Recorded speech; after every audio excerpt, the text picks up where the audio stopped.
लकड़हारा और सुनहरी कुल्हाड़ी की कहानी। एक समय की बात है, जंगल के पास एक लकड़हारा रहता था। वो जंगल में लकड़ी इकट्ठा करता था और उन्हें पास के बाजार में बेचता था कुछ पैसों के लिए। एक दिन की बात है, वो एक पेड़ काट रहा था।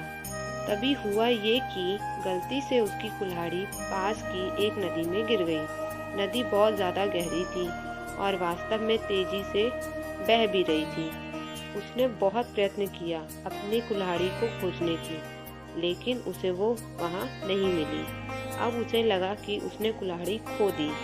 वहीं दुखी होकर वो नदी के किनारे बैठकर रोने लगा। उसके रोने की आवाज़ सुनकर नदी के भगवान उठे और उस लकड़हारे से पूछा कि क्या हुआ। लकड़हारे ने उन्हें अपनी दुखद कहानी बताई। नदी के भगवान को उस लकड़हारे के ऊपर दया आई और वो उसकी मेहनत और सच्चाई देखकर उसकी मदद करने की पेशकश की।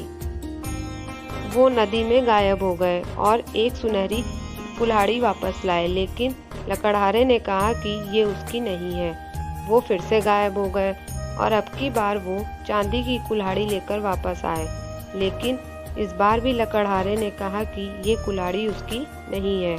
अब नदी के भगवान पानी में फिर से गायब हो गए और अब की बार वो एक लोहे की कुल्हाड़ी के साथ वापस आ गए।